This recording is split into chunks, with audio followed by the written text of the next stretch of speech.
Des missions, celles ministérielles à l'intérieur du pays. Nous nous intéressons ce soir à celle à Rosso, celle à Néma et celle à Attar et à Kaedi. Des témoignages donc sur les résultats de ces forums au niveau de Rosso.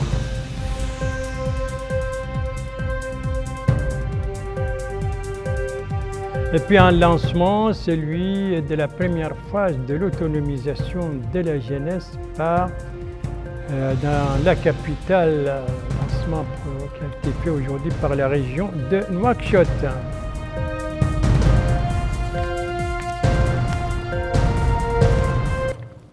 Tels étaient les principaux titres de ce journal et c'est parti, mesdames, mesdemoiselles, messieurs, bonsoir et bienvenue à votre 21h30. De ce samedi 11 janvier 2025, un journal encore dominé par ces forums régionaux pour la participation, pour une planification participative des priorités du développement. Ces forums supervisés par des missions ministérielles dont 3 ont achevé leurs travaux, c'est notamment le cas de celle à Rosso, celle à Néma et celle à Kaedi, alors que la 4e, celle à Attar, poursuit ses travaux. On va commencer donc par la mission qui est chargée de la wilaya du Trarza, une mission dont les travaux se sont achevés hier soir. Les bilans de cette mission donc au niveau de la capitale du Trarza avec notre correspondant permanent là-bas, Moustapha Nounou, compte rendu, travaillé en français par Abdoulaye Demeba. La délégation ministérielle conduite par le ministre de la Formation professionnelle, de l'artisanat et des métiers a tenu plusieurs réunions avec les autorités administratives, les élus locaux, les acteurs politiques et économiques et sociaux, en plus de la participation des organisations de la société civile et des agriculteurs dans les Moukata de Kermassen, Tekan et Rosso. Ces réunions ont été consacrées à la discussion et à l'échange des points de vue afin d'identifier les priorités de développement dans ces différentes Moukata. Au cours de son intervention, le ministre de la Formation professionnelle, de l'artisanat et des métiers, Mohamed Melani Ouleye, a salué le niveau de participation durant les différentes rencontres. Il a mis en avant 2 secteurs qui sont importants pour ces wilayas qui ont été abordés, à savoir l'agriculture et l'élevage. Le ministre de la Formation professionnelle, de l'artisanat et des métiers a aussi spécifié l'important rôle que doivent jouer les acteurs économiques de ces régions pour l'essor de cette cité. Par la suite, les élus locaux de la wilaya du Trarza se sont exprimés. Ils ont tour à tour mis en avant l'importance de ces forums qui, disent-ils, ont permis d'identifier et de débattre de toutes les questions soulevées par les populations. Ils ont appelé à de véritables plans de développement pour doter d'équipements modernes la ville de Rosso, qui est la vitrine et le point de passage du pays pour de nombreux pays voisins. Les élus locaux ont aussi souligné que la mission ministérielle qui a été dépêchée a pris le temps d'écouter les problèmes des citoyens qui ont été soulevés. Ils ont enfin déclaré qu'ils fondent de grands espoirs sur ces forums qui, soulignent-ils, permettront de résoudre les problèmes identifiés lors des réunions tenues par la mission avec les différentes instances concernées. Voilà pour la clôture des travaux de ce forum régional au niveau de la wilaya du Trarza sur la planification, participative des priorités du développement. Les participants ont salué les résultats de ce forum et l'atmosphère dans laquelle les réunions et les discussions se sont déroulées. Une initiative appréciée bien entendu aussi par les participants. Je vous propose de suivre quelques témoignages des participants à ce forum donc régional, à commencer par celui du maire de Rosso, Bamba Draman. Nous avons été agréablement heureux de recevoir à Rosso cette délégation ministérielle qui est venue pour s'enquérir des problèmes et priorités de la population. Et on a axé sur le problème de la santé, les infrastructures sanitaires, les infrastructures scolaires, le manque d'eau et le désenclavement. Ce sont les problèmes prioritaires.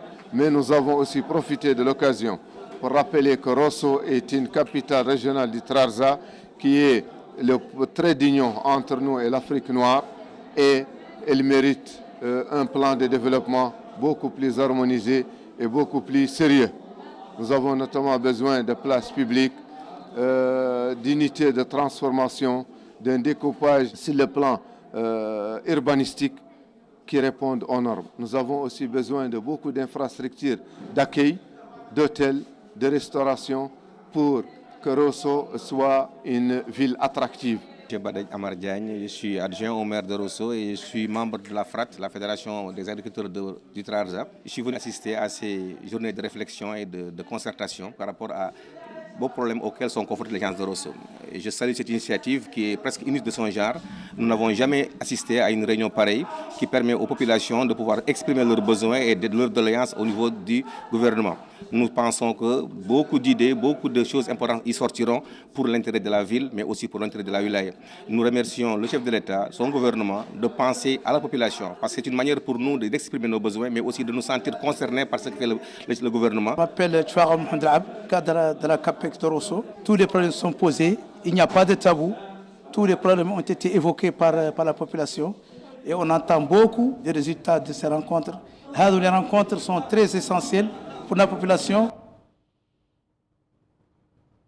Voilà, des témoignages donc en provenance de Rosso, des témoignages sur ce forum régional qui vient de se dérouler là-bas et dont les travaux ont été clôturés hier soir sous la conduite d'une mission ministérielle dirigée par le ministre de la formation professionnelle, de l'artisanat et des métiers. Autre mission qui a aussi achevé ses travaux, cette fois, c'était aujourd'hui et c'était à Nema. Et vous l'avez compris, il s'agit de la mission chargée du Hod Sharqi, une mission conduite par la ministre de l'Hydraulique et de l'Assainissement. Et c'est un compte-rendu de notre correspondant permanent là-bas, Ahmed Septi, compte-rendu travaillé en français par Aminata Khan. Clap de fin des forums régionaux de planification participative au niveau de la wilaya du Hod Sharqi. Ainsi, une série de rencontres ont été dirigées par la mission de haut niveau avec les partenaires dans le but de produire des conclusions qui contribueront à l'identification des besoins prioritaires des populations de la wilaya du Hod. La dernière journée a été consacrée à l'examen de la situation du développement dans toutes les muqata'a dépendant de la wilaya du Hod Sharqi. La ministre de l'Hydraulique et de l'Assainissement, Amal Mouloud, a salué les préparatifs du forum et la qualité des interventions des élus, des autorités administratives, mais aussi des acteurs de la société civile. Elle a rappelé les objectifs de ces missions qui ont pour but d'éradiquer les disparités sociales pour renforcer les ressources humaines et les orienter vers les services de base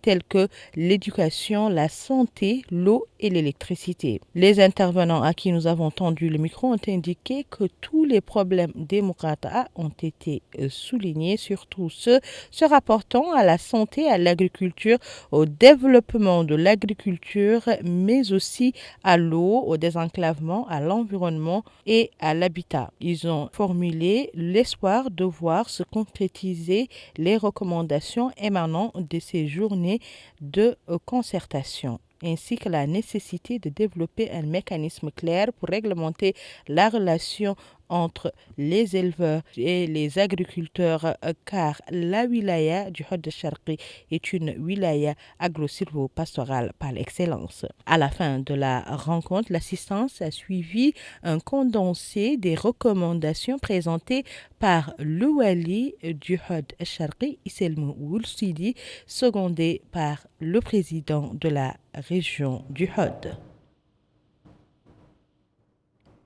Président de la région du Hod Sharqi, bien entendu. Donc, les rideaux sont donc tombés à Nema sur ce forum régional de planification participative des priorités de développement au niveau donc du Hod Sharqi. En revanche, la mission ministérielle chargée à Attar, elle poursuit ses travaux.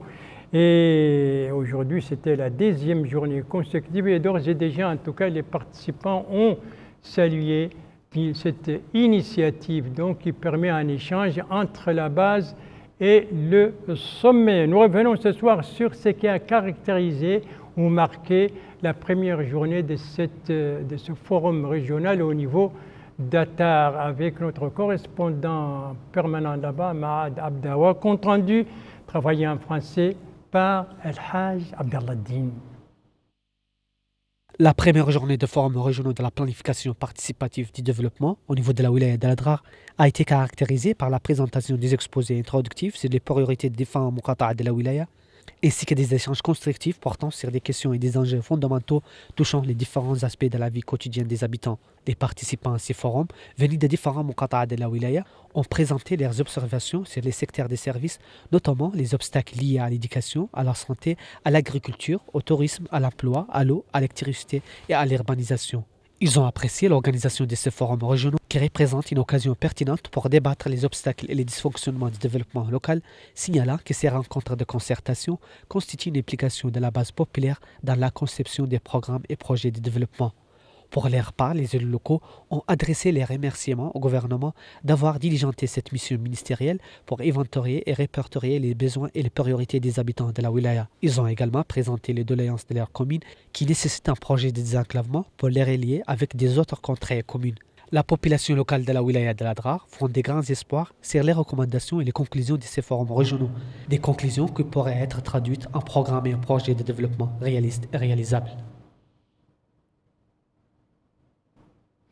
Voilà, les Adraroises et les Adrarois, vous l'avez entendu, fondent beaucoup d'espoir sur cette approche participative pour définir les priorités du développement. Une initiative qu'ils ont saluée lors des différentes réunions qui ont marqué la première et la deuxième journée de la mission ministérielle là-bas, conduite par la ministre de l'Environnement et du Développement durable, une mission dont les travaux se sont poursuivis aujourd'hui pour la deuxième journée consécutive.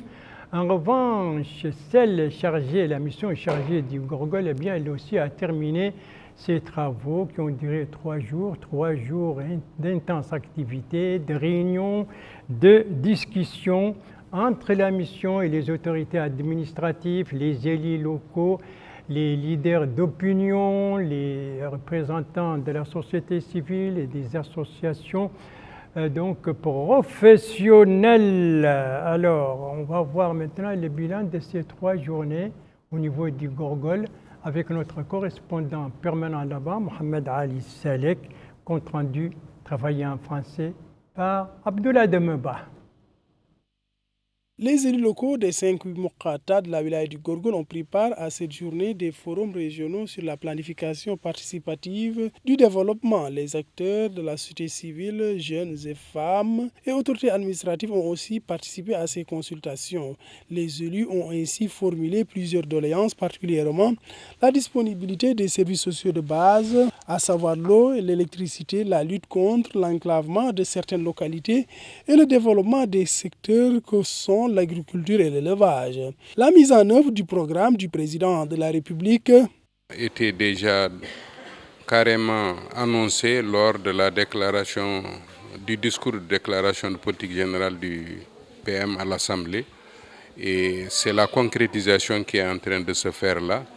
Et nous avons la chance de réunir tous les élus, les populations, les cadres, l'administration ensemble pour mettre en exergue les priorités de notre département, les priorités des régions, les priorités du pays, afin qu'il y ait un développement harmonieux, vraiment en toute concordance avec ce que le président de la République, en tant que candidat, nous avait déjà promis, et c'est l'exécution exacte de tout ce qui a été promis, et nous nous en félicitons, et ça augure en tout cas de très bons résultats.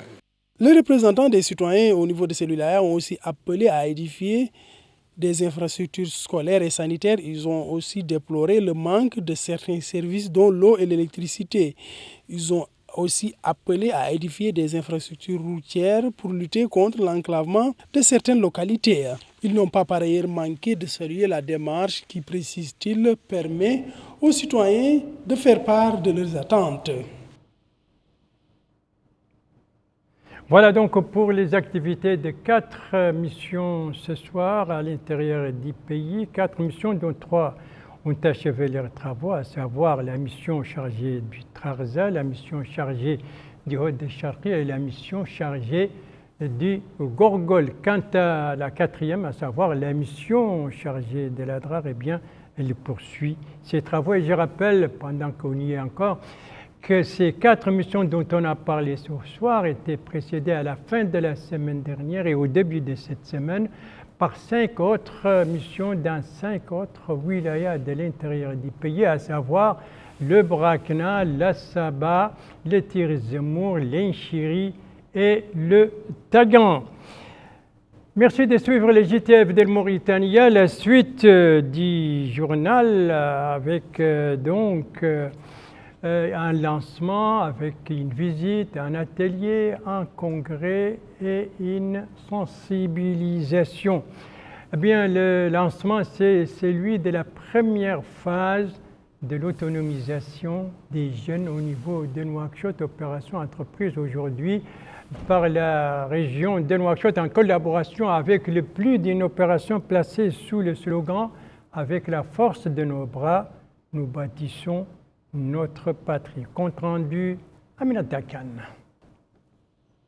Mise en œuvre de la première phase du programme des Nations Unies pour le développement portant sur l'autonomisation des jeunes, une phase qui permettra de fournir des équipements et des outils à 100 jeunes sur les 554 qui ont été formés dans plusieurs domaines. La présidente de la région de Nouakchott, Mme Vatimetou Abdelmalik, a souligné que ce programme entre dans le cadre des politiques de la région pour encourager les jeunes à mettre en valeur leur potentialité, leur créativité et à développer leurs compétences pour leur insertion dans la vie active, ajoutant que le but du programme sont conformes à la politique du développement mise en œuvre par le président de la République. Elle a exprimé l'espoir que les bénéficiaires pourront ouvrir leurs propres ateliers dans les domaines techniques respectifs, remerciant le partenaire au développement. Justement, le partenaire au développement a salué les efforts de la région de Nouakchott concernant les jeunes et leur insertion dans la vie professionnelle. Écoutons la représentante résidente adjointe du PNUD. Cette opportunité, donc l'Unipod, constitue également une opportunité pour l'inclusion, l'autonomisation des jeunes grâce à l'innovation technologique. L'Unipod constitue un environnement de formation avancé et un soutien technique pour développer des compétences des jeunes permettant de saisir les opportunités offertes par l'ère numérique. Le PNUD a le plaisir d'inviter les jeunes à visiter Unipod, sise à l'Université de Nouakchott. Mesdames et messieurs, notre engagement, le PNUD, à relever le défi de l'emploi des jeunes figure au rang des priorités. Donner aux jeunes talents l'opportunité de libérer leur créativité, leur esprit entrepreneurial et d'être des agents porteurs du changement et de la transformation de l'économie et de la société est un aspect essentiel du développement économique de tous les pays. À cet égard, le cadre de coopération stratégique du PNUD avec la Mauritanie 2024-2027 a clairement énoncé la nécessité de travailler aux côtés des acteurs nationaux pour améliorer l'employabilité des jeunes. Il est à noter que le programme a mobilisé des équipes de haut niveau pour soutenir la jeunesse dans le but de créer une croissance économique inclusive et un développement durable. C'est donc parti pour la première phase de l'autonomisation des jeunes au niveau de Nouakchott. Le lancement, c'était aujourd'hui par la région de Nouakchott en collaboration avec le PNUD. Elle aussi, c'était aujourd'hui. C'est cette visite effectuée à Alleg par le président de l'autorité de régulation des transports routiers, l'occasion pour lui de faire une rencontre. Avec qui, à propos de quoi? C'est ce que nous dit notre correspondant permanent là-bas, Mohamed Lemine Hadi. Compte rendu revient en français par El Haj Abdallah Din. Cette réunion de sensibilisation qui a regroupé le président de l'autorité de régulation des transports routiers, le Wali Moussaïd Dibrakna, et les représentants des syndicats des transports au niveau de la wilaya, vise à informer ces derniers sur des nouvelles mesures organisationnelles tendant à mieux organiser le secteur des transports routiers. Lors de cette réunion, le président de l'autorité de régulation des transports routiers, M. Al-Hassan Mohamed Awan, a indiqué que cette rencontre s'inscrit dans le cadre d'une tradition de concertation suivie par l'autorité afin de faciliter l'application des mesures prises, quelle que soit sa nature. Ajoutant que la loi d'orientation sur le transport prévoit des conditions précises relatives aux gares routières privées, telles que l'existence d'une salle d'attente et l'existence d'une salle de repos, appelant les transporteurs à respecter les dispositions de la loi d'orientation sur le transport routier. Au cours de cette réunion, les représentants des syndicats des transports ont évoqué dans leurs interventions des doléances qui ont porté sur la nécessité de réguler les transports routiers et urbains. Le président de l'autorité de régulation des transports routiers a clôturé sa tournée dans la ville d'Alec par une visite à la mosquée de la gare régionale de la ville qui a été rénovée et meublée par l'autorité. La visite du président de l'autorité de régulation de transport routier aujourd'hui donc à Alec, ce qui lui a permis de rencontrer les transporteurs et les usagers donc pour leur donner certaines explications. L'atelier que je vous annonçais en annonçant la deuxième partie de ce journal, cet atelier nous amène à Ayoun qui l'abrite. C'est un atelier dont le coup d'envoi a été donné aujourd'hui par le Wali Moussaïd. Il s'agit d'un atelier de formation. Alors, sur quoi et au profit de qui? C'est ce que nous dit notre correspondant permanent là-bas, Mohamed Ould Bilal, compte rendu revu en français par Aminata Khan. Formation sur la gestion financière des projets pour 41 comités dans les Muqata'a de Koboni et de Djiguéni. Cette formation organisée par le programme conjoint Covid-19 défis, crise et changement climatique en Mauritanie vise à assurer une bonne gestion des investissements importants qui affectent la vie des citoyens pour garantir leur durabilité et la continuité des services qu'ils fournissent à la population.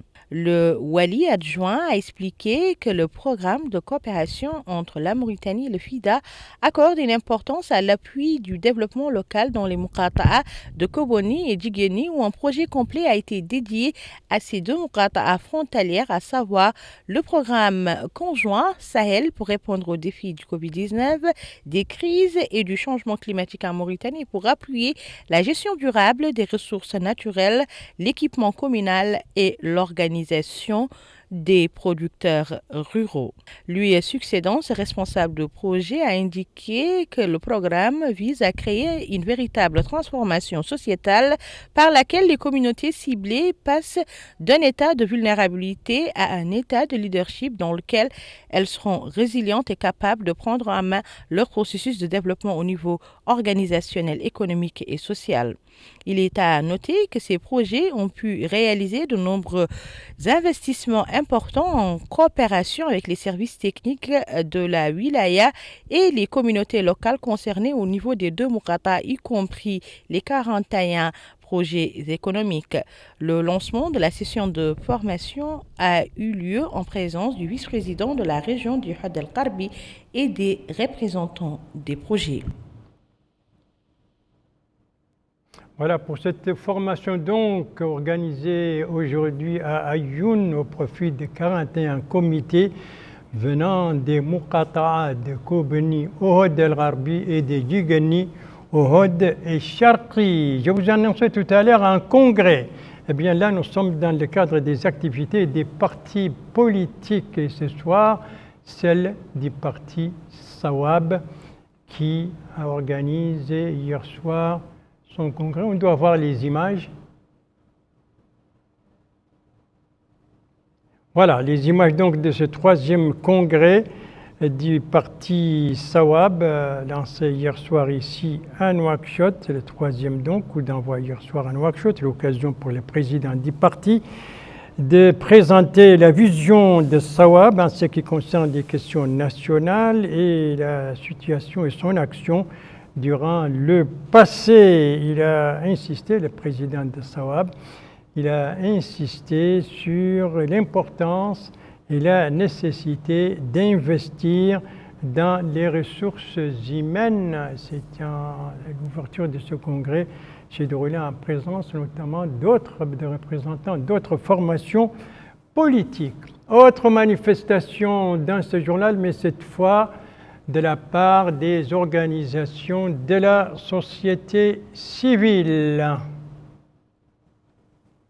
Voilà, les images sont là. La société civile, une manifestation sous la supervision du MASEF, le ministère de l'Action sociale, de l'enfance et de la famille. Et il s'agit d'une activité menée par plusieurs organisations de la société civile, marquée donc par cette conférence sur l'alimentation sanitaire pour les enfants atteints d'autisme. Cette conférence visait à sensibiliser les familles de ces enfants autour donc de l'alimentation pour ces enfants, et cela conformément à leur situation sanitaire. Voilà, et c'est sur cette conférence organisée par les organisations de la société civile autour de l'alimentation pour les enfants souffrant d'autisme que se termine ce journal. Merci à vous, madame, mademoiselle, monsieur, de l'avoir suivi. Merci bien entendu aux équipes rédactionnelles et techniques qui ont participé à sa conception. Je vous en rappelle les principales informations. Voilà, ce sont les missions ministérielles qui sillonnent actuellement à l'intérieur du pays, à Rosso, à Néma, à Attar et puis à Kaïdi. 3 de ces missions ont achevé leurs travaux, une poursuit, c'est celle en Adrar. Ça, ce sont les témoignages des citoyens donc à propos de ces forums régionaux dans les différentes wilayas. Beaucoup de citoyens qui saluent l'initiative première de son genre. Et ici, nous sommes dans le bureau du Conseil régional de Nouakchott qui a procédé ce matin au lancement de la première phase du programme d'autonomisation des jeunes, une opération en collaboration avec le PNUD, le programme des Nations Unies pour le développement. Le GTF reviendra demain à la même heure, 21h30, et vous serez en compagnie d'Endey Sow Sidi. Quant à moi, il ne me reste plus qu'à vous souhaiter une très très bonne fin de soirée, une très très bonne fin de semaine, et à vous donner rendez-vous, Inch'Allah, vendredi prochain à la même heure, 21h30. Bonsoir.